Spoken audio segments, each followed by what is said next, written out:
Hello everyone, आज हम करेंगे क्लास 7th की जो आपकी सोशल साइंस की बुक है उसका chapter number 10 the constitution of India and introduction. So India का जो कॉन्स्टिट्यूशन है उसका इंट्रोडक्शन यहाँ पर होगा, उसके बारे में बताएंगे कि क्या क्या चीज़ें उसमें है या कैसे वो है, वो सब पढ़ेंगे इस चैप्टर में। So I would like to point out that if we are able to act according to the constitution which have been adopted. So यहाँ पर बोल रहे हैं कि अगर हम कॉन्स्टिट्यूशन के अकॉर्डिंग जो है चीज़ें करेंगे या उसके अकॉर्डिंग हम एक्ट करते हैं जो हमने अभी अडोप्ट किया है या जो हमारा कॉन्स्टिट्यूशन है उसके according, I am sure we shall be able very soon to make our country great. तो हमारी कंट्री जो है बहुत जल्दी ही ग्रेट बन जाएगी, बहुत अच्छी बन जाएगी। This is a goal which is within our power to reach. और ये वो गोल है जो हम जहाँ पर हम पहुँच सकते हैं, और कैसे, अपनी पावर से, क्योंकि हमें जो कॉन्स्टिट्यूशन है उसके अकॉर्डिंग एक्ट करना है, तो ये पूरा हमारे पास है। But its realization would require hard physical and mental labour and above all great moral regeneration. लेकिन इसके लिए क्या चाहिए, इसके मतलब ये अगर हमें करना है तो इसके लिए हमें फिजिकल और मेंटल दोनों ही लेबर पे, यानी कि दोनों पे ही काम करना पड़ेगा, और बहुत ज़्यादा। We have prepared a democratic constitution, but the successful working of democratic institutions require in those who have to work with them willingness to respect the viewpoint of others, capacity to compromise and accommodation. अब हमने prepare तो कर लिया, लेकिन उसके according act करना भी तो ज़रूरी है। जब उसके अकॉर्डिंग एक्ट करेंगे तभी तो सारी चीज़ें सही होंगी। और क्या विलिंगनेस मतलब खुद से काम करना है, कि कोई आपको फोर्स कर रहा है तब आपको उसके अकॉर्डिंग काम करना है। हमेशा दूसरों के व्यू पॉइंट की भी रिस्पेक्ट करनी है, उनका भी देखना है, कहीं कहीं पर आपको कॉम्प्रोमाइज़ भी करना पड़ेगा। जो भी चीज़ें वो सब आपको उसके अकॉर्डिंग ही करनी है। ये किसने बोला था? डॉक्टर राजेंद्र प्रसाद, जो कि फर्स्ट प्रेसिडेंट थे इंडिया के। अब इस चैप्टर में हम जो मेन चीज़ें पढ़ेंगे जिनके बारे में हमें पता चलेगा, फर्स्ट कॉन्स्टिट्यूशन है क्या, and why do we need one, और हमें इसकी ज़रूरत क्यों है। How was the Indian constitution prepared, ये कैसे बना, and how did our freedom struggles and civilizational heritage influence the constitution, और किस तरह से इन चीज़ों ने इसको इन्फ्लुएंस किया। What are the key features of the constitution of India. अब कॉन्स्टिट्यूशन ऑफ इंडिया के की फीचर्स क्या है, इंपॉर्टेंट चीज़ें क्या हैं, why is it still relevant, और वो आज तक भी रेलिवेंट कैसे है, even though it was written more than 70 years ago, और ये लगभग 70 ईयर्स पहले लिखा गया था। सो बी क्वेश्चन में फर्स्ट था, what is a constitution and why do we need one. So a constitution is a formal document that lays down the basic principle, laws and structure of a country's government. It defines the roles and responsibility of the legislature, executive and judiciary, and explain the rights and duties of a citizen. Why we need, अब हमें इसकी ज़रूरत क्यों है। It provide a common framework to govern the country, कि किस तरह से कंट्री को चलाना है, तो common framework मिल जाता है। It ensures fairness, accountability and justice by balancing power among different governments branches. So balance कर रखा है, पावर को डिवाइड कर रखा है, तो अलग फेयरनेस होती है, अकाउंटेबिलिटी होती है, और जस्टिस मिल जाता है, बैलेंस हो जाता है एक तरह से। It Lay's out guiding values like equality, freedom and justice. Like a rule book in a game, it helps everyone follow agreed rules, ensuring order and harmony in a diverse nation. तो ये एक rule book की तरह काम करता है। How was the Indian Constitution prepared? कैसे बना? So the Indian Constitution was prepared by a Constituent Assembly formed in 1946. Initially, it has 389 members, which later became 299 after the partition, of which 15 were women. These members came from various regions, backgrounds and professions across India. तो अलग अलग जगह से, profession से, background से आए थे। Some important facts क्या हैं जो इसमें थे, आर एज फॉलोज, तो वो क्या है, doctor Rajendra Prasad was the chairman of this assembly, doctor B R Ambedkar led the drafting committee, the constitution was drafted over 3 years and completed on 26 November 1949. It came into effect on 26 January 1950, which is now celebrated as Republic Day. So how did our freedom struggle and civilization heritage influence the constitution? किस तरह से इन चीज़ों ने influence किया। So Indian freedom movement and rich civilizational values deeply shaped the constitution. The freedom struggle promoted ideals like equality, justice, liberty and fraternity. Which became core values in the constitution. तो ये important part बने, core value थे ये constitution की। Many member of the constitute assembly has been part of the independence movement and brought these principle into the constitution। तो जो चीज़ें उन्होंने देखी उनको constitution में बनाया, जिसकी वजह से अभी प्रॉब्लम आ रही थी। Ancient Indian traditions such as respect for diversity, learning and ethical governance influenced features like fundamental duties and the emphasis on justice and fairness। So ancient India में हमने देखा था कि diversity की respect होती थी, लर्निंग थी और एथिकल गवर्नेंस थी। तो उनके इन्फ्लुएंस में आकर क्या बना, फंडामेंटल ड्यूटीज़ बनी और जस्टिस और फेयरनेस पे जोर दिया गया। फिलोसफीज लाइक वसुदेव कुटुंबकम, the world is my family and सारे बंधुतव सुख नव, यानी कि जितने भी वेलबींग है उन सब के लिए, मतलब जितने भी लोग हैं उन सब के लिए wellbeing, were reflected in the spirit of the document. The constitution also Drew useful ideas for other nation, बाकी नेशन के लिए भी उसमें जो है, मतलब बाकी जो दूसरे देश थे उनसे भी जो यूजफुल चीज़ें थी वो ली गई, but adapted them to India's unique context. अब लिया गया लेकिन उन्हें इंडिया के अकॉर्डिंग अलग तरीके से हमारे यहाँ पे अडेप्ट किया गया। What are the key features of the Constitution of India? Why it is still relevant? और ये किस तरह से अभी भी relevant है, जो key features है Constitution के वो किस तरह से relevant है even though it was written more than 70 years ago. So some of the key features of the Indian Constitution are as follows. 3 organ of government are legislative जो law बनाता है, executive जो implement करता है, and judiciary जो interpret करता है laws को। Separation of power to maintain balance and fairness. A 3-tier system of governance, center, state and local. Local में क्या आता है, पंचायती राज। Fundamental right to ensure freedom, dignity and equality. Directive principles of state policy as guideline for social and economic justice. Fundamental duties expected for every citizen. A democratic, secular, socialist republic as described in the preamble. Provisions for amendment allowing the constitution to evolve with time. Time के साथ वो change हो सकता है, amendment हम कर सकते हैं। It is relevant even today, आज भी ये रेलिवेंट है। कैसे? It continues to safeguard the right of all citizen, क्योंकि सिटीजन्स के राइट को ये सेफ गार्ड करके रखता है। It provide a framework for governance in a complex and diverse society. Government को बताता है, फ्रेमवर्क इसने बनाया हुआ है कि ऐसी सोसाइटी में, कॉम्प्लेक्स सोसाइटी में किस तरह से काम करना है। Its values are timeless, promoting justice, equality and freedom. हमेशा लोगों को क्या चाहिए? जस्टिस चाहिए, इक्वलिटी चाहिए, फ्रीडम चाहिए। तो ये जो वैल्यूज़ हैं ये टाइमलेस है, इनमें कभी भी ये चेंज नहीं होंगी, ये मोस्टली हर इंसान चाहता है।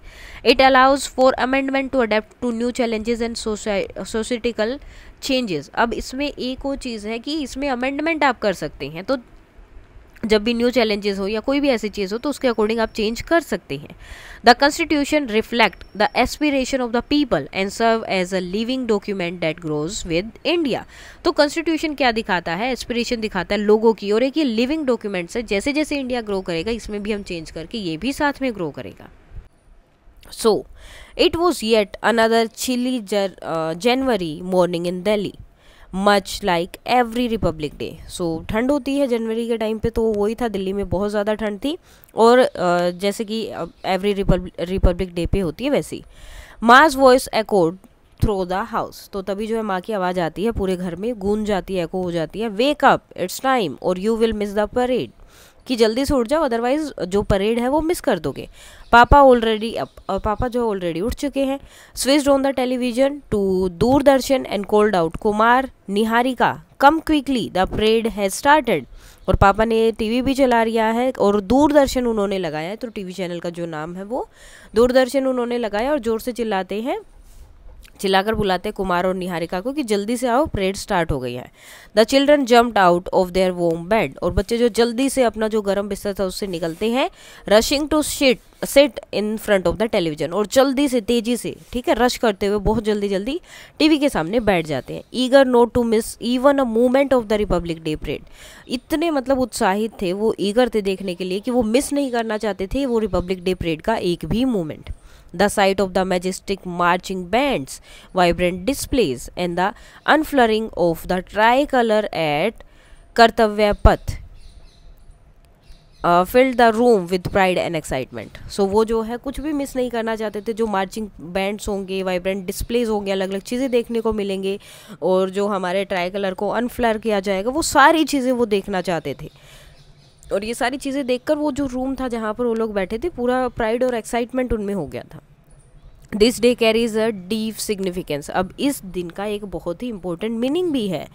It mark the coming into effect of the Indian Constitution on 26 January 1950. अब ये क्यों इम्पोर्टेंट है, क्यों इसका सिग्निफिकेंस है? क्योंकि 26 जनवरी 1950 को जो इंडियन कॉन्स्टिट्यूशन है वो इफेक्ट में लाया गया था. बना पहले था लेकिन इफेक्ट में वो 1950 में लाया गया था. The book in the picture is our constitution. अब ये जो बुक आपको दिखाई दे रही है ये हमारा कॉन्स्टिट्यूशन है इंडिया का. टू कीप इट सेफ, इसको सेफ रखने के लिए it is carefully preserved in a helium field glass case in parliament. तो पार्लियामेंट में हीलियम गैस इसके अंदर डाली गई है ग्लास केस के अंदर, ताकि ये अच्छे से प्रिजर्व रहे. अब हीलियम क्या है? ये गैस होती है. Is a gas that does not react with paper. Paper के साथ रिएक्ट नहीं करेगी, इंक के साथ रिएक्ट नहीं करेगी. Helping to preserve the constitution over time, जिसकी वजह से हम इस कॉन्स्टिट्यूशन को बहुत टाइम तक प्रिजर्व करके रख सकते हैं. But what exactly is constitution? लेकिन कॉन्स्टिट्यूशन है क्या, and why it is so important, और इतना इम्पोर्टेंट क्यों है ये? So let us remember, recall that in the grade 6 we saw the meaning of the word constitution. हमने इसका मीनिंग देखा था, क्या है? A document. अब ये एक डॉक्यूमेंट होता है that lays down the basic principles and laws of nation, जिसमें जो है नेशन के बेसिक प्रिंसिपल्स एंड लॉज होते हैं. इन स्मॉल ग्रुप ऑफ 3, 3 के ग्रुप में होता है. List all the question. अब आपको 3 क्वेश्चन बताने हैं that comes to your mind about a country's constitution. अब ये पढ़ने के बाद में, या मतलब आपको कॉन्स्टिट्यूशन के वर्ड हमने पढ़ा 6th क्लास में, उसका मीनिंग हमने देखा कि एक डॉक्यूमेंट होता है जिसमें किसी भी नेशन के प्रिंसिपल्स एंड लॉज लिखे जाते हैं. अब इसको पढ़ने के बाद में आपके दिमाग में जो भी 3 क्वेश्चंस आए हैं वो आपको यहाँ बताने हैं. So, the Constitution of India is a document that many of the important officials of our country pledge to uphold. So, Constitution of India क्या है? एक डॉक्यूमेंट है जिसको जो है, जो बहुत इंपॉर्टेंट ऑफिशियल्स हैं वो हमारी कंट्री में जो भी चीज़ें होती हैं उससे रिलेटेड सब कुछ उसके अंदर बताया जाता है. The president take an oath to preserve, protect and defend it. अब जो प्रेजिडेंट है वो ओथ लेता है, प्रतिज्ञा लेते हैं कि वो इस चीज़ को, कॉन्स्टिट्यूशन में जो भी लिखा है, जो भी चीज़ें हैं, उनको प्रिजर्व करेंगे, प्रोटेक्ट करेंगे और डिफेंड भी करेंगे. The prime minister, council of minister and जजेस promise to follow its provisions. और बाकी जो भी लोग हैं वो क्या करेंगे? जो भी लॉज, प्रिंसिपल्स इसमें लिखे हुए हैं उसके अकॉर्डिंग जो है उन्हें फॉलो करेंगे, जो भी चीज़ें इसमें हैं. So, what is a constitution? A simple answer is that it is a document that spells out a nation's basic principles and laws. It lays out. अब इसका एक सिंपल आंसर क्या है कि एक डॉक्यूमेंट है जिसमें नेशन के बेसिक प्रिंसिपल्स एंड लॉज बताए जाते हैं कि किस तरह से वो फॉलो होंगे. So it Lay's out the framework of 3 organs of the government. अभी हमने लास्ट टाइम पढ़ा, लास्ट चैप्टर में, कि हमारी गवर्नमेंट या कोई भी एक डेमोक्रेटिक कंट्री है तो उसके 3 ऑर्गन्स होते हैं, लेजिस्लेटर, एग्जीक्यूटिव एंड जुडिशरी. तो अब ये तीनों ऑर्गन्स को काम कैसे करना है उसका फ्रेमवर्क किसमें होता है? कॉन्स्टिट्यूशन में. उनके रोल क्या है, रिस्पॉन्सिबिलिटीज़ क्या हैं, ये सब कॉन्स्टिट्यूशन में होगा. Check and balance amongst the 3 organs of government to ensure fairness, responsibility and accountability. साथ में चेक करना, बैलेंस रखना तीनों ऑर्गन को गवर्नमेंट के, ताकि फेयरनेस बनी रहे, तीनों अपनी अपनी रिस्पॉन्सिबिलिटी ले और अकाउंटेबिलिटी भी हो उनकी. The right and duties of the citizen, क्या क्या ड्यूटीज़ हैं, क्या क्या राइट्स हैं आपके. N outline of the long term goals and aspiration of the nation. और आउटलाइन गोल्स क्या हो सकते हैं, मतलब लॉन्ग टर्म में क्या गोल्स होंगे, क्या एस्पिरेशन हो सकते हैं, नेशन के लिए क्या क्या चीज़ें ज़रूरी हैं, क्या करना है ताकि नेशन आगे ज़्यादा डेवलप हो, ज़्यादा चीज़ें उसमें आए. सो वो सब चीज़ें इसमें होती हैं. So why do we need an constitution? तो हमें कॉन्स्टिट्यूशन की ज़रूरत है क्यों? So imagine that your school has reached the final tournament in a kabaddi at the state level. The opponent is a strong team that has won the tournament 2 years in a row. They are aiming to win a third time, a hat-trick. The match is on. A player from your team has just got one of the player from the other team out one. Then a dispute break out. The player from the other team insists that she had already crossed into her team area before your team player caught her. The referee has seen that the player from the other team was indeed out. So to settle the dispute amicably see pulls out a little official rule book. अब देखो क्या हुआ, आपकी team का और जो दूसरी team है उनके बीच में मैच है, तो दूसरी टीम है वो 2 बार जीत चुकी है और अब थर्ड टाइम वो जीतने के लिए आई है, मतलब एक स्ट्रॉन्ग टीम है। तो आपकी टीम ने उनके एक प्लेयर को आउट कर दिया, लेकिन वो प्लेयर मानने को तैयार नहीं है। वो बोल रहा है कि मैं पहले ही दूसरी टीम में जा चुकी थी, मतलब दूसरी साइड में जा चुकी थी उसके पकड़ने से पहले। सो रेफरी ने इसको मतलब ज़्यादा ना बढ़ाते हुए एक रूल बुक निकाली, official rule book. The team captain confirm with the referee and look at the rule. वो रूल पर देखा, then they agree that the player was indeed out. उन्होंने रूल चेक किए और देखा कि हाँ वो आउट है, and your team has won the state level trophy, और आपकी टीम जीत गई। Discuss in your group what might have happened if there was no official rule book that the referee and the team captains could refer to। अगर ऐसी rule book होती ही नहीं तो referee क्या दिखाता और टीम कैप्टन्स क्या देखते। What is required to ensure everyone agree to abide by the rule book।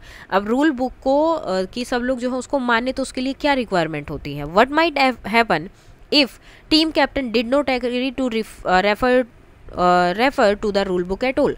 और अगर टीम कैप्टन उस रूल बुक को मानता ही नहीं तो क्या होता। Think of a game that you play often and list the rule you follow. अब एक गेम के बारे में सोचना है कि जो आप हमेशा खेलते हैं जिसमें कुछ रूल होते हैं, वो रूल आपको लिखने हैं। Each group will then present their set of rule to the rest of the class. अब हर एक क्लास अपने अपने रूल रखेंगे और बाकी क्लास को दिखाएंगे। Listen to the each presentation, discuss the rule and work together to decide on a common set of rule for the game. और डिसाइड करने कॉमन कौन कौन से रूल हम इस गेम में रख सकते हैं। What challenges do you face in the reaching the consequence on rule that everyone agrees with. अब क्या क्या चैलेंजेस आपने फेस किए वो रूल बुक को बनाने के लिए। What could be the rule book for a country. अब एक कंट्री के लिए रूल बुक क्या हो सकती है and how could it made, और कैसे बनेगी। So first, if there was no official rule book during the kabaddi match, the dispute between the two team would have been very difficult to solve। तो बहुत difficult हो जाता उनके बीच का जो डिस्प्यूट था उसे सोल्व करना।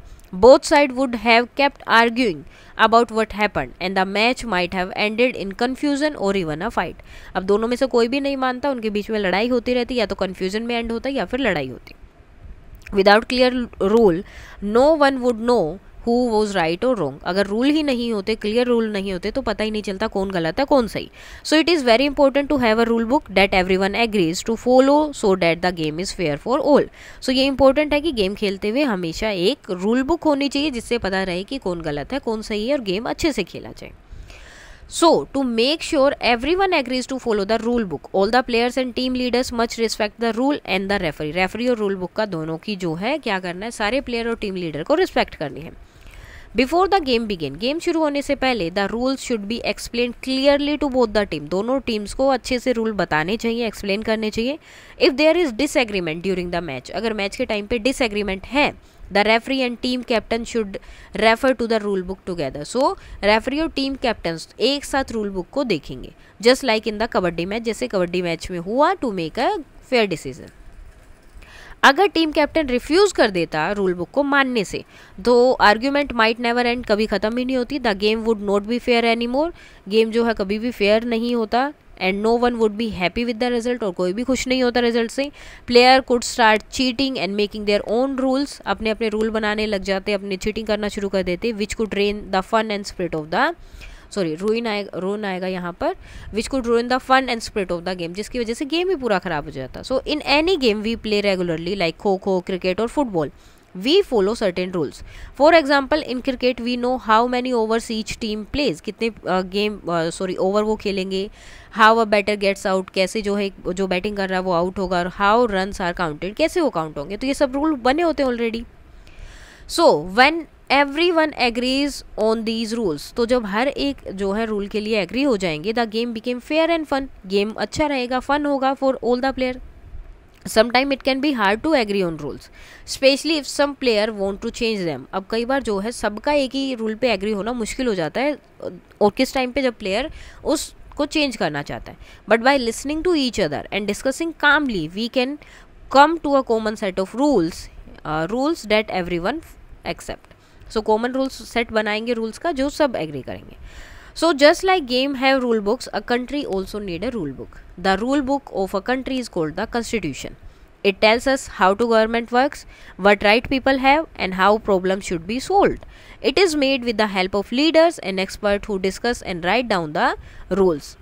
The whole country, everyone including the government must follow the constitution to keep peace, fairness and justice in the country. So जैसे गेम में रूल बुक होती है वैसे ही कंट्री के लिए भी रूल बुक है जिसका नाम हमने क्या दिया, constitution.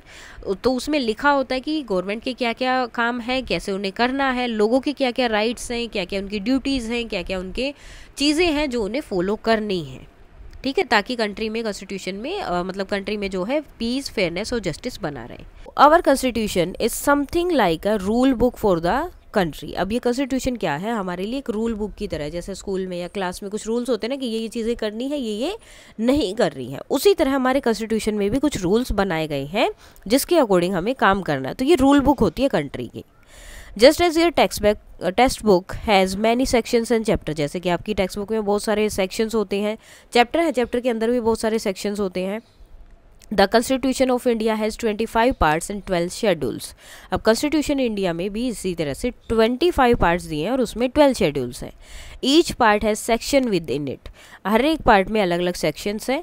It is the world largest written constitution. और हमारा इंडिया का जो कॉन्स्टिट्यूशन है वो दुनिया का सबसे बड़ा रिटन कॉन्स्टिट्यूशन है. When it came into effect, जब ये इफेक्ट में आए थे, यानी कि जब इसको यूज़ करने वाले थे 26 जनवरी 1950 में, इट हैज़ 22 पार्ट्स. इसमें 22 पार्ट्स थे और 8 शेड्यूल्स थे. लेकिन अब कितने हैं, 25 पार्ट्स और 12 शेड्यूल्स, यानी कि इसमें चेंजेस हुए हैं. You don't need to remember these numbers. आपको ये नंबर याद रखने की ज़रूरत नहीं है. But can you guess why they have increase since 1950. लेकिन क्या आप ये गेस कर सकते हैं कि 1950 के बाद ये जो है इंक्रीज क्यों हुआ? क्योंकि टाइम के साथ चीज़ें चेंज होती हैं तो उनके अकॉर्डिंग रूल और लॉज जो हैं चेंज हुए, तो इसलिए कुछ कुछ चेंजेस यहाँ पर हैं. So the basic rule and principle in a constitution determine what kind of government will be there. So जो basic rule है या principle है constitution का, वो करता है कि किस तरह की गवर्नमेंट जो है वहाँ पर होगी, how it will be formed, वो कैसे बनेगी, and how it will function, और किस तरह से काम करेगी. This include many principles we saw the previous chapter. तो इसमें जो है अलग अलग principles होते हैं जो हमने लास्ट चैप्टर में देखे. Such as how the legislator, executive and judiciary are formed and how they work. जैसे कि ये तीनों आपकी टाइप ऑफ गवर्नमेंट है या टाइप 3 पार्ट जो थे, 3 ऑर्गन जो थे गवर्नमेंट के, वो किस तरह से बनेंगे और कैसे काम करेंगे. A constitution describe. अब एक कॉन्स्टिट्यूशन क्या करता है, इनको डिस्क्राइब करता है. For example how laws are to be made, कि लॉ आप किस तरह से बना सकते हैं, एंड इम्प्लीमेंटेड, उनको इम्प्लीमेंट कैसे कर सकते हैं. Who elect the executive, executive को कौन इलेक्ट करेगा. How the judiciary is made, judiciary कैसे बनेगी. And what right and duties individual citizen have, और कौन कौन से राइट और ड्यूटीज़ हैं जो हर एक इंडिविजुअल सिटीजन के होंगे. Many constitution, including the Indian constitution, also state that the values and ideals of the country is committed to. अब बाकी कॉन्स्टिट्यूशन जैसे बाकी देशों के भी कॉन्स्टिट्यूशन है, सबके होते हैं, सो इसी तरह इंडियन कॉन्स्टिट्यूशन में भी बताया गया है, स्टेट किया गया है कि कौन कौन से वैल्यू और आइडियल्स होते हैं किसी भी कंट्री के लिए जो उन्हें करने हैं. For instance equality and justice for all. क्या है, इक्वेलिटी और जस्टिस होना चाहिए सबके लिए. Fraternity, pluralism and freedom. तो ये सारी चीज़ें जो है सब में होनी चाहिए. In fact it is these values and ideals that usually form the basic of the laws and principle in a constitution. So एक तरह से देखें ये सिर्फ वैल्यूज़ और आइडियल है जो किसी भी कॉन्स्टिट्यूशन में लॉ एंड प्रिंसिपल का बेसिक आप बोल सकते हैं, बेस है ये उस चीज़ का कि किसी भी जगह पर ये सारी चीज़ें, इक्वेलिटी होनी ही चाहिए, जस्टिस होना चाहिए, फ्रीडम सबको होनी चाहिए, तभी वो किसी को आप डेमोक्रेटिक बोल सकते हैं. डेमोक्रेटिक होगा, कॉन्स्टिट्यूशन होता है तो कॉन्स्टिट्यूशन में ये चीज़ें सबसे पहले होनी चाहिए. कॉन्स्टिट्यूशन अब क्या क्या है, value and ideals of a society, क्या क्या वैल्यूज़ होनी चाहिए एज ए सोसाइटी, क्या क्या चीज़ें आपके पास होनी चाहिए. Function of different parts of the government, कि जो अलग अलग पार्ट्स हैं, 3 पार्ट जो हमने बताए, वो किस तरह से काम करेंगे, क्या क्या उनके काम है. Political system, right and duties of a citizen, guiding principal for government, government को किस तरह से काम करना है, तो वो सब चीज़ें भी यहाँ पर है. Structure and formation of the government, और गवर्नमेंट जो है किस तरह से बनेगी और फॉर्म होगी या किस तरह से काम करेगी, वो सब कॉन्स्टिट्यूशन में बताया गया है. Writing the Constitution of India, I wish your labors success and evoke divine blessing that your proceedings may be marked not only by the good sense, public spirit and genuine patriotism, but also by wisdom, tolerations, justice and fairness to all. So ये wish कर रहे हैं कि जितनी आप मेहनत कर रहे हैं उन सब से जो है, जो आप कॉन्स्टिट्यूशन इंडिया के लिए बना रहे हैं, वो उसके लिए डिवाइन ब्लेसिंग की तरह एक तरह से काम करे, जिसमें जो है गुड सेंस हो, सिर्फ गुड सेंस, पब्लिक स्पिरिट और पेट्रोइज्म ना हो, बल्कि उनमें विजडम भी हो, टॉलरेशन, जस्टिस, फेयरनेस, सब कुछ उनमें होना चाहिए। And above all with a vision with may restore India to her pristine glory and give her a place of honor and equality amongst the great nation of the world। और यही नहीं, इसके साथ ही इनमें विज़न होना चाहिए कि किस तरह से जो एंशंट इंडिया था उसमें जो उनका गर्व होता था, जो चीज़ें होती थी, उसको वो किस तरह से रिस्टोर कर पाए और वर्ल्ड में एक ग्रेट नेशन की तरह खुद को खड़ा कर पाए, इक्वलिटी उनमें जो है बाकी नेशंस की तरह आए। Now, while India was struggling for independence from British rule, जब इंडिया स्ट्रगल कर रहा था, मेहनत कर रहा था कि वो जो ब्रिटिश रूल से निकल जाए, इंडिपेंडेंट हो जाए, it was necessary to start planning for how we would govern ourselves. अब पहले तो ब्रिटिश रूल कर रहे थे, लेकिन अगर वो उन्होंने छोड़ भी दिया, इंडिपेंडेंट हो गए, तो किस तरह से हमें काम करना है।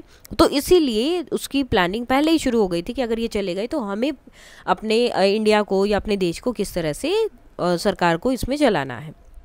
There was many important question to be answered in a large. So बहुत सारे क्वेश्चन थे जिनके आंसर इस टाइम पे ज़रूरी थे, जो जो चीज़ें चाहिए थी।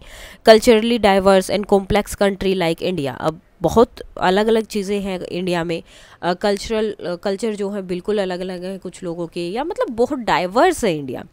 सो ऐसी कंट्री में सब चीज़ें एक साथ से चलाना और एकदम से सब कुछ हो जाना तो थोड़ा प्रॉब्लमेटिक हो सकता था। तो इसके लिए प्लानिंग इन लोगों ने पहले ही शुरू करी। What type of government should we have, कैसी हमारी गवर्नमेंट होनी चाहिए। What rules and principle should guide us, और किस तरह के रूल और प्रिंसिपल हमें चाहिए। What should have the right to vote, sorry who should have the right to vote, और किसको जो है वोटिंग का राइट हमें देना है। How should we decide to dispute, और हम जो है जो डिस्प्यूट वगैरह हो जाते, लड़ाई झगड़े हो तो उनको कैसे हम जो है सही करेंगे या उनको डिस्प्यूट को ख़त्म करेंगे। So to answer these and many other questions a constituent assembly was formed in 1946। Initially, they with 389 members, later reduced to 299 after the partition of India. So इसके लिए क्या हुआ, एक कॉन्स्टिट्यूट असेंबली जो है बनाई गई, जिसमें 1946 में वो बनी। स्टार्टिंग में इसमें 389 मेंबर्स थे, लेकिन 1947 में क्या हुआ, इंडियन पाकिस्तान अलग अलग हुए, पार्टीशन हो गया। सो पार्टीशन के बाद में कितने मेंबर बच गए, 299 बचे, ऑफ विच 15 वर वुमेन, जिसमें से 15 क्या थी, औरतें थी। These member represented India's diverse region. अब ये सारे मेंबर जो है इंडिया के जो डाइवर्स रीजन था, अलग अलग जो रहने का तरीका है या अलग अलग जो जगह हैं, प्रोफेशंस और सोशल ग्रुप्स है, तो हर एक चीज़ को ये रिप्रेजेंट करते थे। How was our constitution developed, तो ये हमारा कॉन्स्टिट्यूशन डेवलप कैसे हुआ। So the Indian constitution was developed and written by the constitute assembly over a period of almost 3 year. तो ये जो हमारा कॉन्स्टिट्यूशन है ये डेवलप हुआ और लिखा गया लगभग 3 साल के टाइम पर, जो हमारी असेंबली बनी थी उसने लिखा इसे 3 ईयर्स के पीरियड में। इट वॉज फॉर्म्ड ऑन 9 दिसंबर 1946। सो मतलब ये जो है 9 दिसंबर 1946 में फॉर्म हुई थी, with its member elected by the legislative assemblies of the province. So जो लेजिस्लेटिव असेंबली थी उन्होंने इन मेंबर्स को इलेक्ट किया था कि ये मेंबर इस असेंबली के पार्ट रहेंगे। Whose member has been in turn elected by the people. अब ये जो है मेंबर कहाँ से, लोगों ने इनको इलेक्ट किया था, देन उनके बाद उनमें से मेंबर चूज किए थे। So doctor Rajendra Prasad was the chairman of the constitution assembly, और डॉक्टर राजेंद्र प्रसाद के थे इस असेंबली के चेयरमैन थे। द वर्क वॉज कम्प्लीटेड, अब 1946 में ये असेंबली फॉर्म हुई और वर्क कब कंप्लीट हुआ, 26 नवंबर 1949। And the resulting document was adopted as the constitution of India on 26 January 1950। और जो रिजल्टिंग डॉक्यूमेंट बना, यानी कि 3 साल के बाद जो इन्होंने डॉक्यूमेंट बना के दिया, उसे हमने 26 जनवरी 1950 में इन्होंने मतलब बना लिया था, उस टाइम तक इनका पूरा हो गया था, उसे हमने अडोप्ट किया as the constitution of India. ठीक है, 26 नवंबर में इन्होंने बना लिया था, 26 जनवरी को हमने अडोप्ट किया था। Which is why we celebrate this day annually as Republic Day. So जिस दिन इसे अडोप्ट किया गया उस दिन को हम रिपब्लिक डे में के लिए सेलिब्रेट करते हैं। The initial text of the constitution was prepared by a drafting committee chaired by doctor B.R. Ambedkar eminent social reformer and the first law and justice minister of independent India. जो initial text थे chairman उसके constitution के, वो सबसे पहले किसने लिखे थे? ड्राफ्टिंग कमेटी जो बनी थी उसके, और उनके हेड थे doctor B.R. Ambedkar drafting committee के, जो एक सोशल रिफॉर्मर भी थे और पहले लॉ एंड जस्टिस मिनिस्टर भी थे इंडिपेंडेंट इंडिया के। उन्होंने जो है इसको प्रिपेयर किया था, ड्राफ्ट किया था। ये जो है डॉक्टर B.R. अम्बेडकर है। Doctor B.R. अम्बेडकर सेंटर में है with a few other member of the drafting committee, और बाकी जो है ड्राफ्टिंग कमेटी के मेंबर्स हैं, यानी कि जिन्होंने इसको लिखा था, ड्राफ्ट किया था।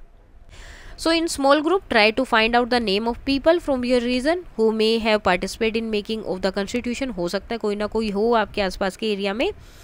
what sources can you use to gather this information, और आपने क्या क्या इसके लिए यूज़ किया जो इन्होंने कॉन्स्टिट्यूशन में पार्टिसिपेट किया था बनाने में या जिस भी चीज़ में। तो आपके आसपास के एरिया में अगर ऐसा कुछ है तो आपको फाइंड आउट करने उन लोगों के नाम, और क्या सोर्सेज आपने यूज़ किए इन्फॉर्मेशन के लिए वो आपको बताना। आप स्कूल लाइब्रेरी यूज़ कर सकते हैं, टीचर से पूछ सकते हैं, पेरेंट्स से या किसी भी एल्डर से, या फिर आप यूट्यूब पे जाकर भी चेक कर सकते हैं या इसमें भी चेक कर सकते हैं। Okay, what shaped and influence the Indian constitution. अब क्या शेप हुआ, इन्फ्लुएंस हुआ इंडियन कॉन्स्टिट्यूशन का, वो सब चीज़ें। सो while the constitution was developed by the constituent assembly it has many influences। अब ये डेवलप तो हो गई, ठीक है, असेंबली हमारी बन गई, लेकिन इसमें बहुत सारे इन्फ्लुएंसेस थे, दूसरों का मतलब इन्फ्लुएंस आ जाना कि उन्होंने ऐसे किया तो ऐसे कर लिया, इस तरह से। So the experience ideas and ideals of the Indian freedom movement were a significant influence. सबसे ज़्यादा किसका था? जो इंडियन फ्रीडम मूवमेंट था उसका सबसे ज़्यादा इन्फ्लुएंस इस पर रहा। India's civilizational heritage and culture also played a key role। और साथ में जो civilizational heritage था इंडिया का, जो कल्चर था इंडिया का, उन्होंने भी एक इम्पोर्टेंट रोल इसमें प्ले किया। Useful learning from constitution of other countries were also considered. और यहाँ तक कि बाकी जो कंट्रीज थी उनका जो कॉन्स्टिट्यूशन था उसको भी रीड किया गया, और उसमें जो यूजफुल चीज़ें रखी या मिली उनको भी यहाँ पर लाया गया, उनको भी कंसिडर किया गया। Influence of the Indian freedom movement। So many key ideals and values of the Indian freedom struggle were inherent in the constitution। तो बहुत सारे values और Indian freedom struggle से जो चीज़ें मिली ना वो इसमें constitution में ली गई। The constitution was the cornerstone of for an independent India। तो ये एक बहुत इंपॉर्टेंट पार्ट था इंडिपेंडेंट इंडिया का। A number of leaders of India's freedom movement were member of the Constituent Assembly and therefore carried their experience and ideas from the freedom struggle to the Constitution। अब इस assembly में बहुत सारे ऐसे लोग भी थे जो इंडियन फ्रीडम फाइटर मूवमेंट के क्या थे, मेंबर थे, और वो इस असेंबली का भी पार्ट थे। तो उन्होंने अपने एक्सपीरियंस से, अपने आइडियाज़ से बताया जो फ्रीडम स्ट्रगल के टाइम पे उन्होंने फेस की थी कि ये चीज़ें भी हमें इसमें ऐड करनी चाहिए, तो वो कॉन्स्टिट्यूशन में आई। Some of these values and ideals are. अब कुछ वैल्यूज़ और आइडियल्स क्या है इसमें, जैसे इक्वेलिटी सबके लिए, ठीक है, जस्टिस सबके लिए, फ्रीडम करना, fraternity and preservation of India's cultural heritage, उसका प्रिजर्व करके रखना, and the ideas of using the constitution as a tool for and means of achieving these values and ideas. और साथ में कॉन्स्टिट्यूशन क्यों है, क्या है, ये सारी चीज़ें तो होनी चाहिए, लेकिन इनको अचीव करने के लिए जो टूल है या जो तरीका है, माध्यम है, वो क्या होगा, इन वैल्यूज़ एंड आइडियल्स को यूज़ करने के लिए या इन तक पहुंचने के लिए हमें क्या करना है, कॉन्स्टिट्यूशन का यूज़ करना है।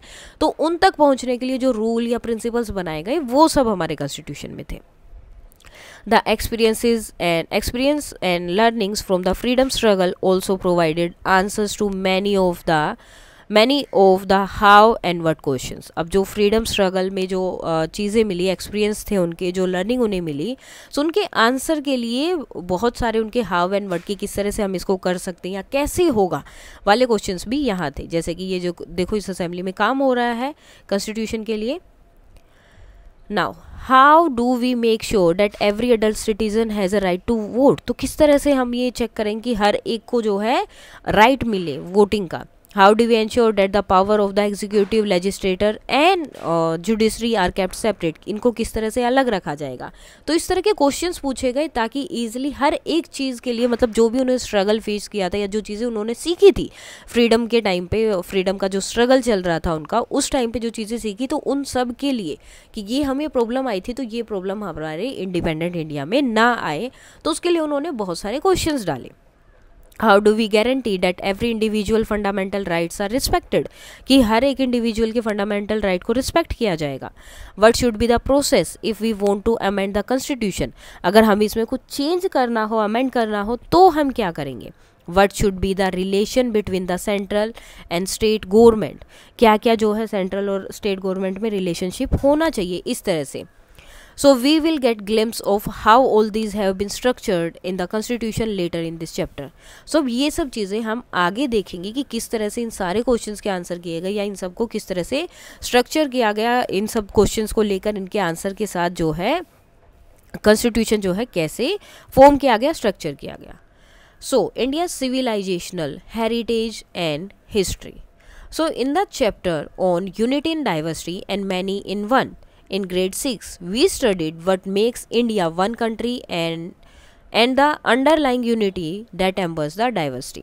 सो उसमें हमने पढ़ा था कि इंडिया जो है एक कंट्री और उसमें बहुत सारी डाइवर्सिटी आपको देखने को मिलती है, बहुत सारी चीज़ें देखने को मिलती है, जिसमें मतलब इंडिया में हर जगह पे आप जाओगे तो आपको अलग अलग चीज़ें, अलग अलग जगह अलग मिलेगी, वहाँ के लोगों का रहना खाना सब कुछ आपको अलग अलग वहाँ देखने को मिलेगा. So this idea of India being one country is embedded in the constitution. तो ये भी जो है constitution में लिया गया है इस आइडिया को भी. Some fundamental principles are embedded in our culture. Acceptance of the new ideas that people could have different points of view. सबसे पहले कि accept करना चीज़ों को, new ideas को, कि लोगों के अलग अलग point of view हो सकते हैं. नेचर एज सेक्रेड, नेचर को जो है पवित्र मानना. The pursuit of learning and knowledge, knowledge और जो है लर्निंग को परस्यू करना, मतलब उसको हमेशा जानना जितना हो सके. Respect for women. The concept of वसुदेव कुटुंबकम, the world is one family. And सर्वे भवन्तु सुखानी, यानी कि an invocation for the wellbeing of all creatures, यानी कि सबके लिए वेलबिंग मांगना. All these principle find a place in our constitution. तो इन सारे प्रिंसिपल ने, या जितनी भी ये चीज़ें यहाँ बताई हैं, हमारे कॉन्स्टिट्यूशन में इन सब के लिए जगह है.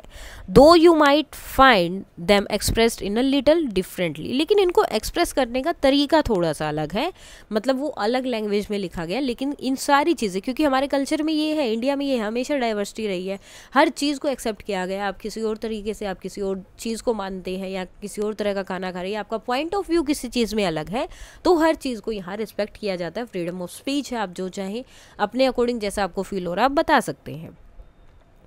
Earlier we described various type of governance system that we experimented with in India. तो अलग अलग तरह के जो है गवर्नेंस सिस्टम आए थे, जैसे कि from the janapadas, sanghas, rulers and their councils, Kautilya's concept of सप्त अंग, राजधर्मा एंड सो ऑन. तो बहुत सारी चीज़ें, गवर्नेंस सिस्टम कैसे रहेगा, जो गवर्नमेंट है कैसे काम करेगी, सब चीज़ें हमने पढ़ी, अलग अलग चीज़ें इंडिया में. On the whole, there has been a great emphasis on the duties and the role of the people in governance. So overall क्या है, एक जो है दो ड्यूटीज़ होती है, रोल होती है, ठीक है. लोगों का जो रोल है, लोगों का जो इम्पैक्ट है या ड्यूटी है, वो बहुत इंपॉर्टेंट रोल प्ले करता है किसमें, गवर्नेंस में, ठीक है. गवर्नमेंट कैसे काम करेगी, क्या करेगी, क्या नहीं करेगी, ये डिपेंड करता है कि वहाँ के लोग गवर्नमेंट के लिए या कैसे बिहेव करते हैं, वो उसको किस तरह से ट्रीट करते हैं.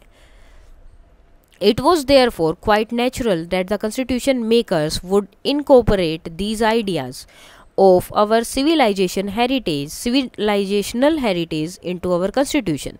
Fundamental duties, for instance, are part of it.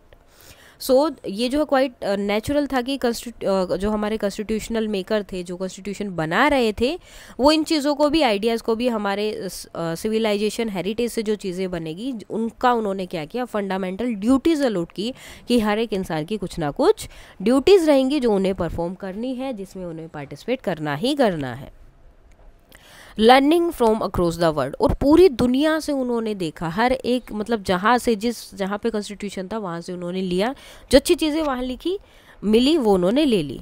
So in addition, in the Indian tradition of a नो बर्दा कराटाव यांतु विद्वता. So let noble thoughts come to me from every side, कि हर तरफ से क्या है, सिर्फ नोबल थॉट्स ही मेरे पास आए. The constitution makers studies the constitution of France, USA, UK, Ireland, Australia and the other countries that have a democratic system. So जो कॉन्स्टिट्यूशन मेकर थे उन्होंने क्या किया, जितने भी कॉन्स्टिट्यूशन है जिस भी स्टेट में जो है जहाँ पे डेमोक्रेटिक सिस्टम था, तो उनमें सब में क्या था, उन कंट्रीज़ में कॉन्स्टिट्यूशन था, जैसे कि France, USA, UK, Ireland, Australia और जितनी भी कंट्रीज़ थे उन सब के कॉन्स्टिट्यूशन को पढ़ा, स्टडी किया, to explore their usefulness for our context, कि हमारे कॉन्टेक्स्ट में उनके पास ऐसी क्या चीज़ें जो हमारे लिए यूज़फुल हो सकती है. तो जो चीज़ें हमारे लिए यूज़फुल थी वो यूज़ की गई. For example, the idea of liberty, equality, fertility were adopted from France constitution which इनसेरियन through them from the French revolution of 1789. और ये फ्रेंच कॉन्स्टिट्यूशन में कब आई थी, जब 1789 में फ्रेंच रेवोल्यूशन हुआ, तो उस टाइम पे फ्रांस का जो कॉन्स्टिट्यूशन था उसमें ये चीज़ें ऐड की गई. The idea of the directive principles of state policy, ये कहाँ से लिया, which we will study shortly, पढ़ेंगे, was inspired by the Irish constitution, जो आयरिश कॉन्स्टिट्यूशन से लिया गया.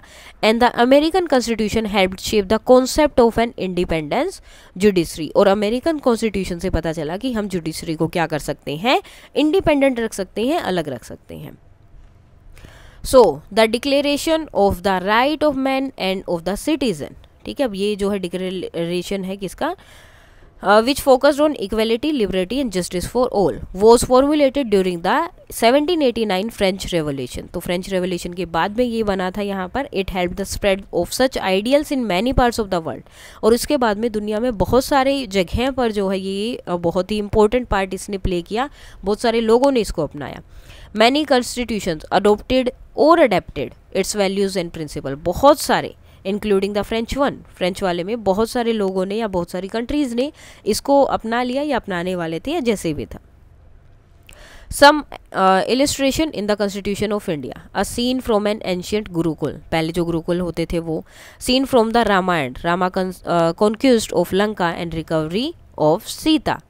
Scene from the Mahabharata, Krishna propounding the Gita ओ टू अर्जुना, तो अर्जुन को जो है गीता का उपदेश दे रहे हैं. A scene from Odishan sculpture, अब बहुत सारी चीज़ें इसमें है. An image of Nataraja.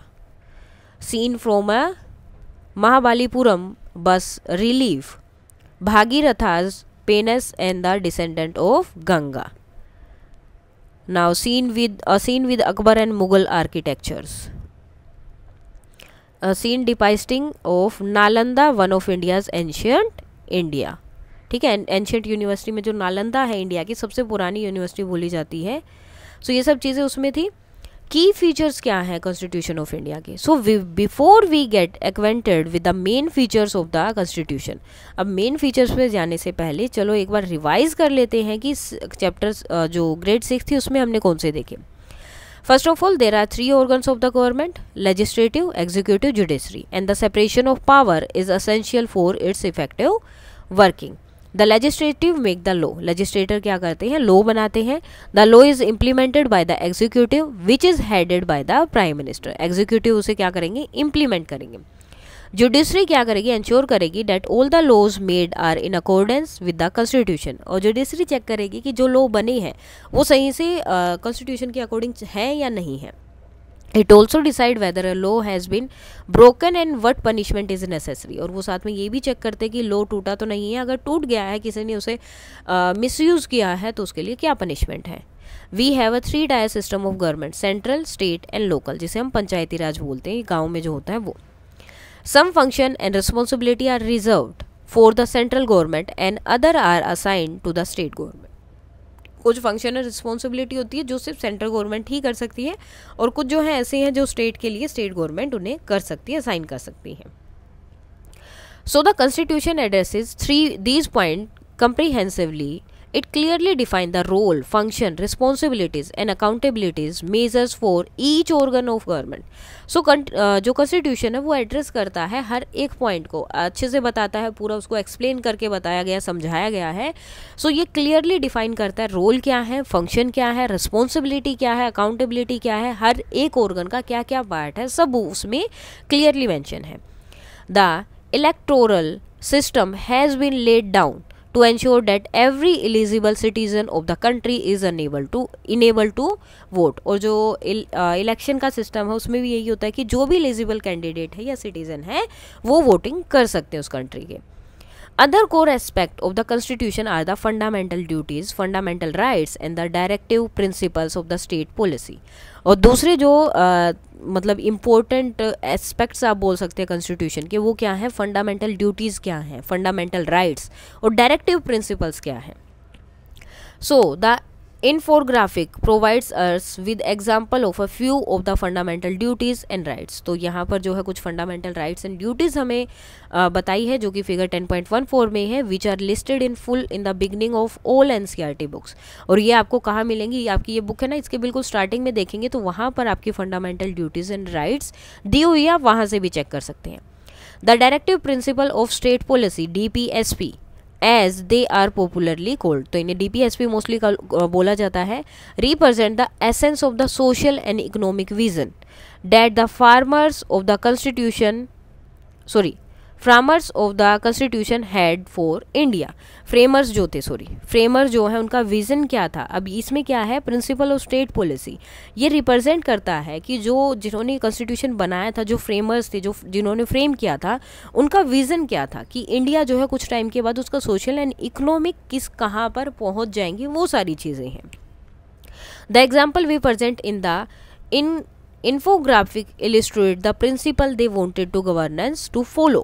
अब जो इसमें इन्फोग्राफिक में इलिस्ट्रेट किए गए जो प्रिंसिपल्स बताए गए हैं, इससे पता चलता है कि वो चाहते थे कि जो गवर्नेंस है वो इनको फॉलो करे और इसके अकॉर्डिंग काम करे।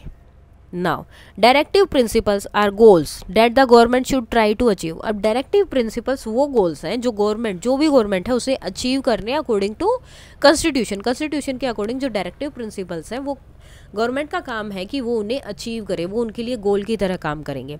दे रिफ्लेक्ट द डायरेक्शन, अब डायरेक्टिव का मीन्स डायरेक्शन, सो वो डायरेक्शन बताते हैं। They wish the country take to make India better for all, जिससे जो है डायरेक्शन, अगर उस डायरेक्शन में काम करेंगे तो इंडिया जो है सबके लिए बेटर कंट्री बन जाएगी। For example, everybody in the country must have a good standard of living, सबका स्टैंडर्ड सही होना चाहिए, रहने का, खाने का, जो भी है। But if the government does not make effort to follow this, अगर गवर्नमेंट इसे अच्छे से फॉलो नहीं करती है, कुछ भी एफर्ट नहीं लेती है, one can not go to the जज एंड कंप्लेंट अबाउट इट। लेकिन अगर गवर्नमेंट सही से काम नहीं कर रही है तो आप इसके लिए जज के पास नहीं जा सकते और ना ही इसके लिए कंप्लेन कर सकते हैं। The DPSP are more like guideline than strict rules. तो DPSP क्या है, रूल नहीं है, गाइडलाइन की तरह काम कर सकते हैं कि आप ये कर सकते हैं अपनी कंट्री को अच्छा बनाने के लिए, अगर आप चाहें तो। ठीक है, गाइडलाइन है सिर्फ कि अगर आप चाहें तो कर सकते, नहीं कर रहे तो कोई प्रॉब्लम नहीं है। फंडामेंटल राइट्स, अब ये क्या है, ऑन द अदर हैंड ये क्या है, प्रोमिसेस हैं डैट मस्ट बी केप्ट, इनको आपको करना ही करना है। If someone treats you unfairly because of who you are and you can actually go to the court and जज can help you.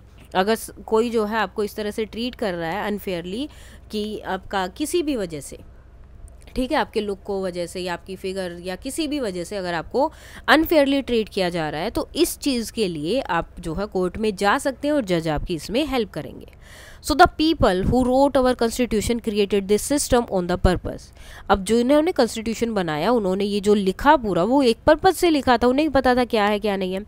They wanted some rights that could be demanded immediately, जिन्हें बोला गया fundamental rights. ठीक है, अब उन्होंने कुछ जो है राइट्स डिसाइड किए जिन्हें जो तभी के तभी वो चाहिए, उन्हें जो है डिमांडेड इमीडिएटली, यानी कि उसी टाइम वो चाहिए थे, तो इसलिए उन्होंने क्या किया, उन्हें फंडामेंटल राइट्स बना दिया। और कुछ बिगर गोल्स थे जिसे उन्होंने डायरेक्टिव प्रिंसिपल बना दिया। That might take time to achieve as our country progressed, क्योंकि इसको जो है आगे बढ़ने में बड़े गोल्स हैं तो इनको अचीव करने में थोड़ा टाइम लग सकता है, क्योंकि हमारी कंट्री एक प्रोग्रेस्ड है, डेवलप्ड कंट्री नहीं है, डेवलपिंग कंट्री है, डेवलप कर रही है। सो इसलिए इनको गोल को अचीव करने में टाइम लग सकता है, तो इसलिए इन्हें डायरेक्टिव प्रिंसिपल्स बोला गया। Now read the quotation given below. Which article of the constitution do you think she was referring to. अब एक नीचे दिया है, इसको पढ़ना है, आपको बताना है कि ये कौन से आर्टिकल की बात हो रही है यहाँ पर। Why do you think she said the equality of women was not a new concept of India. वो क्यों बोल रही है कि इक्वेलिटी ऑफ वुमेन जो है कोई नई कॉन्सेप्ट नहीं है इंडिया के लिए। Discuss in the class. Sir, the women of India are happy to step into their rightful heritage to complete equality with man in all spheres of life and activity. So यहाँ पर बता रहे हैं कि औरतें जो है इंडिया की बहुत खुश हैं क्योंकि वो लोगों की तरह, आदमियों की तरह इक्वेलिटी में कर रही हैं, पार्टिसिपेट कर रही हैं लाइफ में, बाकी की एक्टिविटी हर एक जगह पर। I say so because I am convinced that this is no new concept which has been postulated for the purpose of its constitution. अब मैं ऐसा इसलिए बोल रहा हूँ कि ये कोई नई चीज़ नहीं है, but it is an ideal that has long been cherished by India. बल्कि ये तो एक आदर्श है जो इंडिया में बहुत पहले से चला आ रहा है। Through social condition for some time had tragically debased it in practice. अब कुछ सोशल कंडीशन की वजह से ये चीज़ें थोड़ी सी दब गई थी, लोग ऐसा नहीं कर पा रहे थे। This constitution affirms that ideals and give the solemn assurance that the right of women in law will be wholly honored in the Indian Republic। सो यहाँ पर कॉन्स्टिट्यूशन में अफर्म किया गया है, मतलब एक तरह से हामी उसकी भरी गई कि जो भी आइडियल्स हैं और राइट टू जो वुमेन्स हैं उनको भी सारे राइट जो हैं दिए जाएंगे जो मैन को मिलते हैं लॉ में, और पूरे ओनर्स के साथ, रिस्पेक्ट के साथ इंडियन रिपब्लिक में। सो Begum Aizaz Rasul was referring to article 14 of the Indian constitution which guarantee equality, जो गारंटी देता है इक्वलिटी की बिफोर द लॉ, लॉ से पहले, and equal protection of the law to all the people, और सारे इंसानों के लिए इक्वल प्रोटेक्शन होगा लॉ में regardless of their gender, caste, religion और बैकग्राउंड। ये नहीं देखा जाएगा, पहले उनकी इक्वलिटी देखी जाएगी। अगर किसी के साथ गलत हुआ है तो वो सेम है उसके लिए, लॉ के लिए, कानून में वो सब सेम है, उनका जेंडर, कास्ट या रिलीजन देखकर आप उन्हें नहीं हटा सकते। So this means that men and women are treated equally and fairly by the law। तो men and women को equally treat किया जाएगा। She said that equality of women was not a new concept for India because in India's ancient culture and tradition women are respected and given an important place in society। अब उन्होंने ये इसलिए बोला कि India के लिए कोई नया कॉन्सेप्ट नहीं है कि वुमेन को इक्वली रखा जा रहा है, बल्कि इंडियन, अगर आप पहले के टाइम पे जाएंगे, एंशियंट कल्चर में जाएंगे, तो वुमेन को हमेशा रिस्पेक्टफुली जो है ट्रीट किया जाता था और उन्हें एक इम्पोर्टेंट प्लेस दी जाती थी सोसाइटी में। There were many powerful women in the history who were leaders, scholars and warriors. However, over time social custom and practices became unfair and women were not treated equally। लेकिन कुछ time में social custom की वजह से, practices की वजह से women को अनफेयरली ट्रीट किया गया और अच्छे से जो है उनकी वैल्यू नहीं की गई। Begum Aizaz Rasul believe that the constitution was helping India return to its original values. तो वो बिलीव करती हैं कि जो इंडिया कॉन्स्टिट्यूशन है वो हेल्प कर रहा है इंडिया को फिर से उसके ओरिजिनल वैल्यू पर पहुंचने के लिए, by making the law fair for women again, जिससे लॉ जो है वुमेन के लिए भी है कि इक्वलिटी का लॉ सबके लिए इक्वल, सब इक्वल है। So the quotation shows that the constitution gave women the legal right to equality and dignity in the new Indian republic. So ये कोटेशन बताता है कि कॉन्स्टिट्यूशन ने वुमेन को इक्वल राइट दिए हैं और डिग्निटी दिया है न्यू इंडियन रिपब्लिक में। Now right of equality, equality का राइट होता है आर्टिकल 14 में है, इक्वेलिटी बिफोर लॉ, लॉ से पहले इक्वेलिटी है। राइट टू फ्रीडम आर्टिकल 21 में है, protection of life and personal liberty. Right against exploitation article 21A। Right to education, ये बाद में ऐड हुआ है, सो इसे राइट टू एजुकेशन बोला गया। Fundamental right, fundamental duties and directive principles of the state policy. So Article 41 Welfare Government, Article 44 Uniform Civil Code, Article 38 Social, Political and Economical Justice, Article 48A Environment and Wildlife Protection, Article 49 Protection of Monuments, Places and Object of National Importance, Article 47 Nutrition, Standard of Living and Public Health। So to abide by the constitution and respect its ideal and institution, the national flag and the national anthem। ठीक है, इन सब की जो आपको respect करना है। To defend the country and render national service when called upon do so, अगर national service के लिए बुलाया जाए तो आपको उसको डिफेंड करने के लिए जाना है। To value and preserve the rich heritage of our composite culture, value करना है, प्रिजर्व करना है जो भी हमारा हेरिटेज है। To protect and improve the natural environment including forests, lake, rivers and the wildlife, and to have compassion for living creatures. Protect करना है, इंप्रूव करना है नेचुरल एनवायरनमेंट को, जिसमें फॉरेस्ट, लेक, रिवर, जो भी वाइल्ड लाइफ है उन सबको आपको क्या करना है, प्रोटेक्ट करना है, उनका इंप्रूव करना है नेचुरल एनवायरनमेंट को, और जितने भी लिविंग क्रिएचर्स हैं उनको।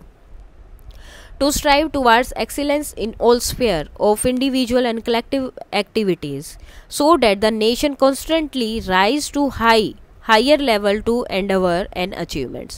So हमेशा एक्सीलेंस के लिए इंडिविजुअल है या कलेक्टिविटी, जो भी एक्टिविटी है नेशंस के लिए या बिना नेशन के आप अकेले भी कर रहे हैं, तो आपको हमेशा उनको करते रहना, ताकि इनके साथ ही आप अपने अचीवमेंट्स के साथ नेशन को भी आगे लेकर जा सकें। If a parent or a guardian to provide opportunity for education to his or her child, or as the case may be, ward between the age of 6 and 14 years. ठीक है, अगर कोई पेरेंट है या गार्डियन है, वो education जो है प्रोवाइड करना चाहता है अपने बच्चे को, तो इस केस में जो है वो बच्चा अगर 6 to 14 ईयर्स का होता है तो वो ईजिली जो है फ्री एजुकेशन मिलती है गवर्नमेंट में, तो वो जाकर वहाँ पर ले सकते हैं। The constitution is a living document. अब ये एक लिविंग डॉक्यूमेंट है। Our constitution make realized that a new need for new laws and rules would emerge over time, कि टाइम के साथ जो है नए रूल्स और लॉज जो हैं बनते रहेंगे, इसमें ऐड होते रहेंगे। For example part 4A fundamental duties, ये बाद में ऐड हुआ in 1976। However we must remember that any changes, जो भी चेंजेस हैं called amendments to the constitution are rigorously debated in the parliament before they are accepted। तो जितने भी जो चेंजेस होते हैं वो ऐसे ही नहीं कि जिसका मन किया वो जाके, या प्राइम मिनिस्टर का हो रहा है या कोई भी है जिसका मन किया वो जाके चेंज कर सकते हैं, नो, उसके लिए कम्प्लीटली एक डिबेट होती है, उसका बताया जाता है कि ये चेंज हम क्यों कर रहे हैं। देन उसके बाद वोटिंग होती है, अगर उसके पक्ष में वोट आते हैं तो ही वो चेंज होगा, एक्सेप्ट होगा, अदरवाइज नहीं। Some require a debate in legislative assemblies as well, और कई में जो है लेजिस्लेटिव असेंबली में भी डिबेट्स होते हैं उसके लिए। Many times opinions are sought for from the general public, कई बार जो ओपिनियन भी मांगे जाते हैं जनरल पब्लिक से। Some changes can also be initiated by popular movements, और कुछ चेंजेस जो हैं पॉपुलर मूवमेंट्स की वजह से भी इनिशिएट किए जाते हैं, लिए जाते हैं। So there was a time when people were not allowed to fly the national flag at their homes. This changed in 2004 when a citizen felt it was his right to express pride in his country and challenge the rule in court. So the Supreme Court agreed, saying that flying the flag is a part of a fundamental right or to freedom of expression. We can now fly the tricolor with pride, keeping in mind that it should never be dishonored.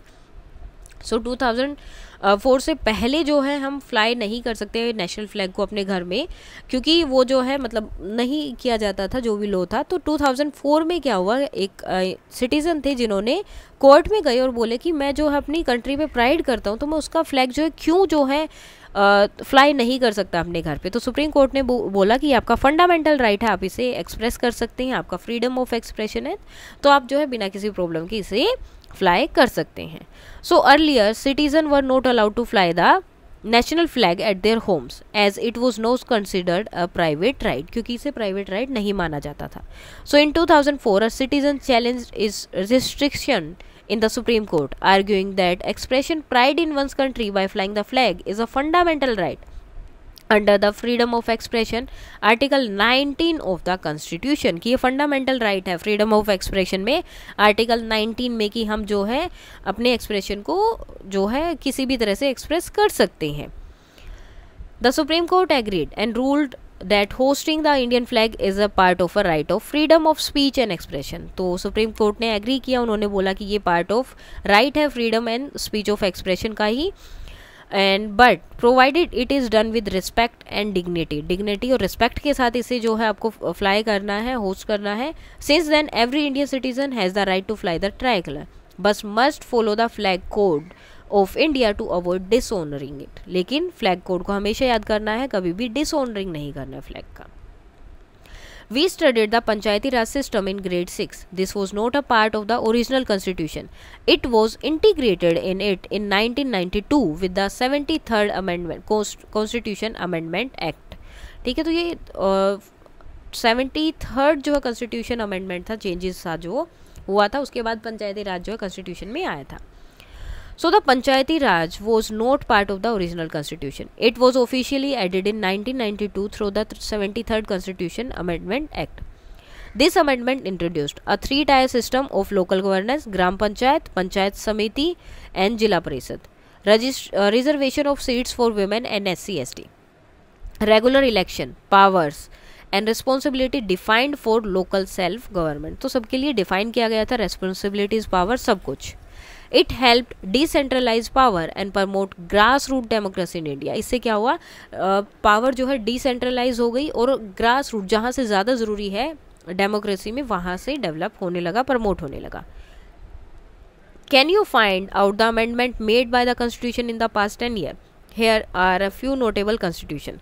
101st जो है amendment था 2006 में, introduced goods and GST जो आया था, uniform indirect tax system across the country. 102nd amendment 18 में आया, gave constitutional status to the national commission of backward classes.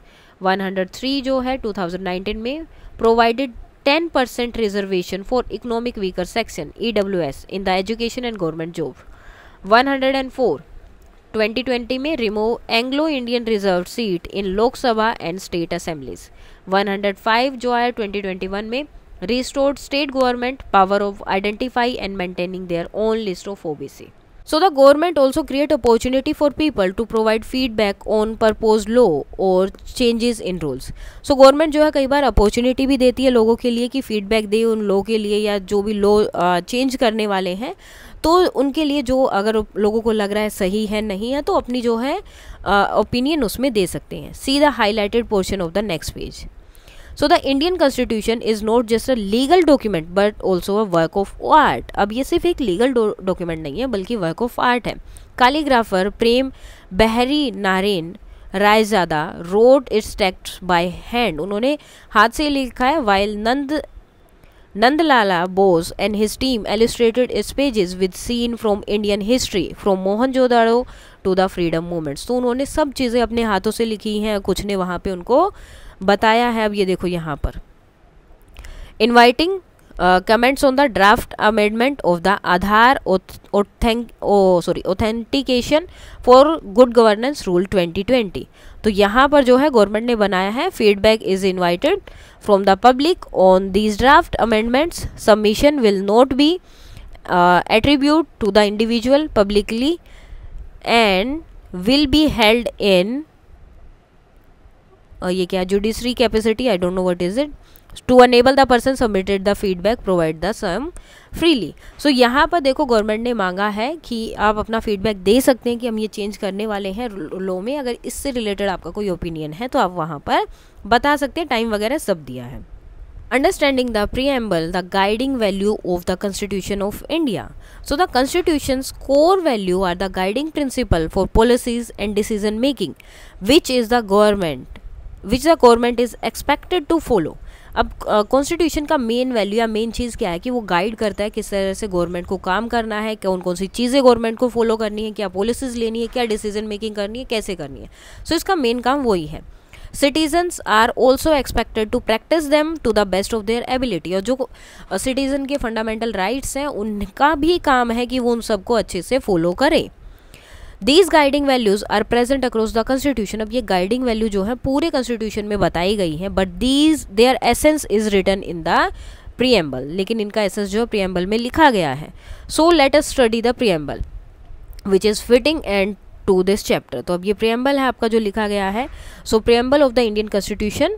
So the people of India having solemnly resolved to the Constitution India into a sovereign democratic republic and to ensure to all its citizens justice, social, economic and political liberty of thoughts, expression, belief, faith and mercy.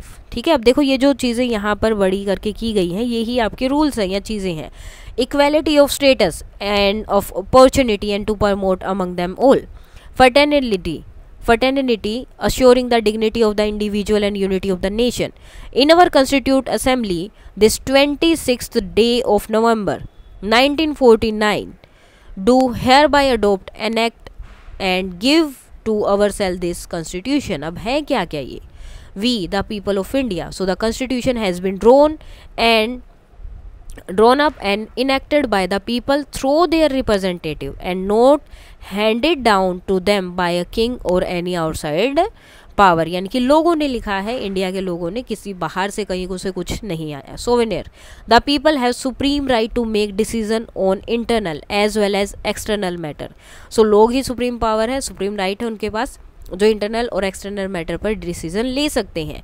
कोई भी बाहर की power जो है उसमें आकर government of India को उन्हें चेंज पावर, अपना डिसीजन चेंज करने के लिए नहीं बोल सकती है, उसमें कुछ चेंजेस नहीं कर सकती. Socialist, wealth is generated socially and should be shared by the society. Government should regulate the ownership of land and industry to reduce socio economic inequalities. So जो वेल्थ है वो सोशली होगी और सोसाइटी में share होगी. Government को जो है लैंड को ओनरशिप करना है कि इसके पास इतना लैंड है, इसके पास इतना लैंड है, और जो इनइक्वालिटीज़ है इकोनॉमी में या सोशियो इकोनॉमी में उसे चेंज करना है, कम करना है. Secular, citizens have complete freedom to follow any religion. वो कोई भी रिलीजन फॉलो कर सकते हैं, but there is no official religion. कोई ऑफिशियल रिलीजन नहीं है, आप कोई भी नेशन मतलब कोई भी रिलीजन फॉलो कर सकते हैं. गवर्नमेंट ट्रीट और religion belief and practice with equal respect. सबको इक्वली ट्रीट किया जाएगा. Democratic, a form of government where the people enjoy equal political rights, elected their rulers and hold them accountable. So एक government है जिसमें लोग जो हैं अपने लिए एक इंसान को चुनते हैं, एक जो पॉलिटिकल राइट है उसके लिए किसी एक को चुनते हैं, इलेक्ट करते हैं अपने रूलर को, और अकाउंटेबल होगा, वो आंसरेबल होगा कि आपने ऐसा क्यों किया, जो भी रूल होते हैं उसके लिए. The government is run according to the some basic rules, और अकॉर्डिंग टू जो बेसिक रूल हैं उनके अकॉर्डिंग वो रूल करेंगे. Next, republic, the head of the state is an elected person and not a hereditary position. और हमेशा elected person ही head होगा, ये नहीं कि उसके पापा थे तो बाद में बेटा बन गया, ऐसे नहीं चलेगा. Justice, citizens can not be discriminated on the ground of caste, religion and gender. So लोगों को डिस्क्रिमिनेशन नहीं करना है कास्ट, रिलीजन या जेंडर के बेस पर. Social inequalities have to be reduce, और जो सोशल इनइक्वालिटीज़ हैं उनको रिड्यूस करना है, कम करना है. Government should work for the welfare of all, और गवर्नमेंट को काम करना है सबके वेलफेयर के लिए.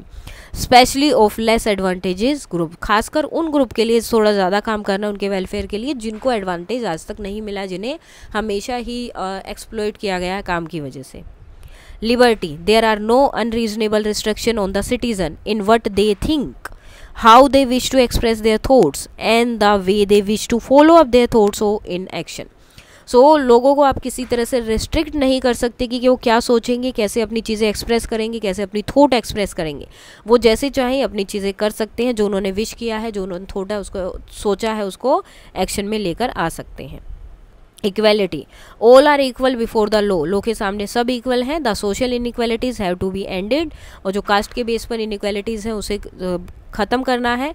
The government should ensure equal opportunity for all, और गवर्नमेंट को इंश्योर करना है कि सबके लिए इक्वल अपॉर्चुनिटी हो. Fraternity, all of us should behave as if we are member of the same family. हम सबको ऐसे बिहेव करना है कि हम एक ही फैमिली के मेंबर हैं. No one should treat a fellow citizen as inferior, किसी को भी अपने से छोटा नहीं समझना है, सब एक ही फैमिली के मेंबर हैं. So the term socialist and secular were added in the preamble through the 42nd constitution amendment in 1976. तो ये भी बाद में ऐड हुआ है, ये इंडियन कॉन्स्टिट्यूशन का प्रीएम्बल है. Next, below is the list of features given in the preamble. Read them closely, form the image above and write down example of the application to these values in daily life around you. जो भी है आपके आसपास जो भी आपको देखने को मिलते, कोई भी एग्जाम्पल आप इसके लिख सकते हैं. To have been completed for you with the exercise, 2 complete किए गए हैं. जैसे features of the preamble, how we use them in our daily life. Souvenir, the people have supreme right to make decision on internal as well as external matter. No external power can dictate the government of India. कोई भी बाहर की power dictate नहीं कर सकते India को. Secular, a person does not have to take permission from the state to practice the rituals of their religion. State से permission लेने की ज़रूरत नहीं है अगर उन्हें अपने रिलीजन के कोई रिचुअल प्रैक्टिस करने हैं. If the practice does not interfere with anyone else day to day life. कब तक? जब तक कि उसकी प्रैक्टिस की वजह से किसी दूसरे को प्रॉब्लम नहीं हो रही है. Republic, In India, we elect our leaders through election, and political power is not inherited through family ties or monarchy, ensuring the government is accountable to the people. Justice, the state provide equal opportunities to all in jobs regardless gender, caste and religion etc. सबको same जो है opportunities मिलेंगी. Liberty, people are free to express their opinion, practice their belief and lead their lives without unjust restriction of fear of preceptions. Equality, all individuals are treated equally before the law and no one is discriminated against based on their gender, caste, religion और social background. तो आप किसी को भी जो है उनकी किसी भी चीज़ की वजह से जेंडर, कास्ट या रिलीजन या सोशल बैकग्राउंड की वजह से डिस्क्रिमिनेट नहीं कर सकते. Fraternity, people from different background, culture and religions live together as equal, एक साथ रहते हैं, एक दूसरे को सपोर्ट करते हैं. फोस्टरिंग है sense of unity in the community, पूरी कम्युनिटी में यूनिटी की एक सेंस होती है, मतलब एक साथ रहना है, एक साथ काम करना है. Now before we move on, the Constitution of India is a guiding book or rule book which protect the right of all citizens. Citizens are also expected to follow the fundamental duties of the Constitution. तो Constitution of India क्या है? एक guiding book है, एक rule book की तरह है, जिसमें जो है जितने भी citizens हैं उनके right को protect किया जाता है और साथ में citizens से भी expect किया जाता है कि जो भी fundamental duties हैं उनको follow करें. The rich civilizational heritage of India, the freedom struggle and good practices from the constitution of other countries served as the building block of the Indian Constitution. अब Indian Constitution में जो पहले की जो heritage India से हमें जो अच्छी चीज़ें मिली वो, फ्रीडम स्ट्रगल के टाइम पे जो हमें चीज़ें मिली वो, और जो भी दूसरे कंट्रीज़ में कॉन्स्टिट्यूशन में जो अच्छी प्रैक्टिसेस थी उन सब को लेकर पूरा कॉन्स्टिट्यूशन बना है. Its key features define the social, economic and political structure of the country. अब इनका की फीचर क्या है? सोशल, इकोनॉमिक और पॉलिटिकल स्ट्रक्चर जो है कंट्री का दिखाते हैं. And its parliamental form of the government. It is living document that can be improved as per the country needs. और एक ही लिविंग डॉक्यूमेंट है जिसको आप इम्प्रूव कर सकते हैं, चेंजेस कर सकते हैं कंट्री के नीड के अकॉर्डिंग. इसके बाद आते हैं आपके question answers. Next, the Constituent Assembly has representative from diverse background in India. Why do you think it was important to have a diverse set of representative? तो क्यों ज़रूरी था कि all over India से लोग उसमें हों? So it was important to have a diverse set of representative because India is a country with a rich variety of cultures, languages, religions and traditions. A diverse set of representative ensured that all religion and community were fairly represented. अब इससे ये हो गया कि हर एक community, हर एक reason जो है वहाँ पर अपने आप को रिप्रेजेंट कर पा रहा था. And their concern, need and aspiration were take into account while framing the constitution. और जब हर एक इंसान उसका पार्ट था तो उनकी जो प्रॉब्लम है, जो भी चीज़ें हैं, नीड है, वो सब वहाँ पर वो बता सकते थे कॉन्स्टिट्यूशन फ्रेम होते टाइम पे. This help create a constitution that was inclusive, just and reflective of India's pluralistic society. तो ये इंडिया के प्लूरलिस्टिक सोसाइटी के लिए बहुत ज़रूरी था. Read the statement below carefully and identify which key features, values the constitution of India are reflected in each statement. तो first है, Sheena, Rajat and Harsh are standing in a line. They are excited to cast their first vote in the general election. Next है, Radha, Iman and Harpreet study in the same class in the same school. Parents must make arrangement to ensure their children education. People of all caste, gender and religion can use the village well. So key features क्या है? First का, universal adult franchises. This reflect the principle of giving every adult citizen to right to vote regardless of caste, religion or gender as established in the constitution. की सब voting कर सकते हैं. अब first हो गया राइट टू एजुकेशन, सब पढ़ रहे हैं. This reflect the constitution emphasis on providing free and compulsory education of for children age 6 to 14 under article 21A. Second में फंडामेंटल ड्यूटी है. This respect the responsibility of parent and encouraged in the constitution to ensure the wellbeing and education of their children. Next, D में equality before law. This reflects the constitution value of equality, ensuring that no one discriminated against based on caste, gender or religion. So it is said that all citizens in India are equal before the law. Do you think this is fact? If yes, why? If not, why not? So yes, It is fact that all citizens are equal before the law. According to the Constitution of India, all citizens are entitled to equal treatment by the law, irrespective of their caste, religion, gender or economic status. This is inherent in the first fundamental right. तो ये पहला fundamental right है, that is right to equality, which prohibited discrimination, जिसमें जो है discrimination को पूरी तरह से बंद कर दिया गया है, जो नहीं होगा किसी भी बेस पर.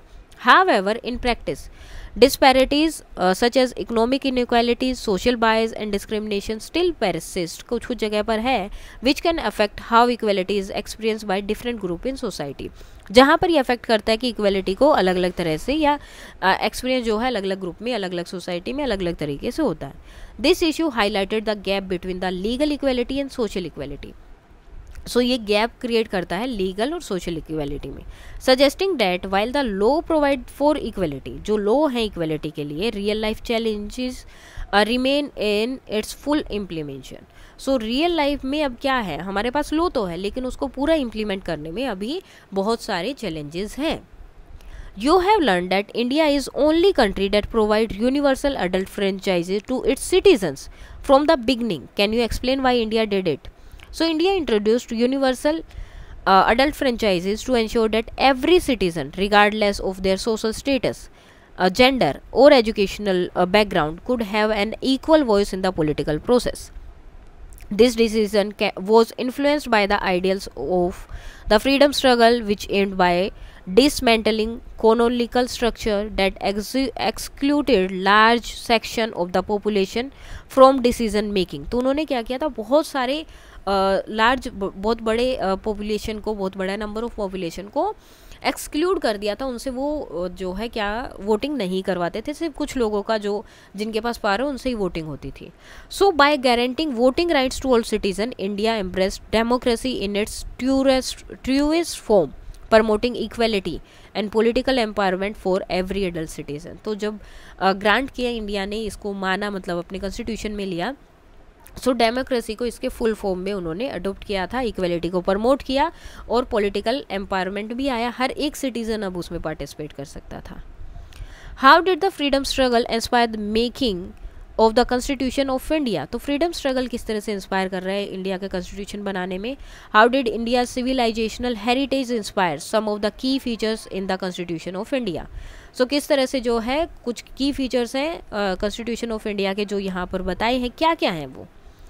सो the freedom struggle deeply influence the constitution, influence किया बहुत अच्छे से, as it is embodied the value of justice, justice की वैल्यू बताई, इक्वलिटी की, freedom, that were the centre of the independence movement, वो सेंटर थे, सेंटर पॉइंट थे उस टाइम पर भी. Leaders like Mahatma Gandhi, Jawaharlal Nehru and B.R. Ambedkar, who played a vital role in the struggle, envisioned a democratic and inclusive India free from oppression and discrimination. So जब India जो है dependent था, मतलब ब्रिटिश के रूल में था, तो उस टाइम पे उन्हें पता चला कि क्या क्या प्रॉब्लम्स हैं, तो उन्होंने उन प्रॉब्लम्स को दूर करने के लिए जब कॉन्स्टिट्यूशन बनाया तो इन सारी चीज़ों में एक बहुत ही मतलब उन सारी चीज़ों को उन्होंने ऑलरेडी देख लिया, तो उनको सोल्व करने के लिए उन्होंने ये सब किया. तो को डेमोक्रेटिक और इंक्लूसिव इंडिया का उन्होंने पहले ही अपने माइंड में एक विजन बना लिया था.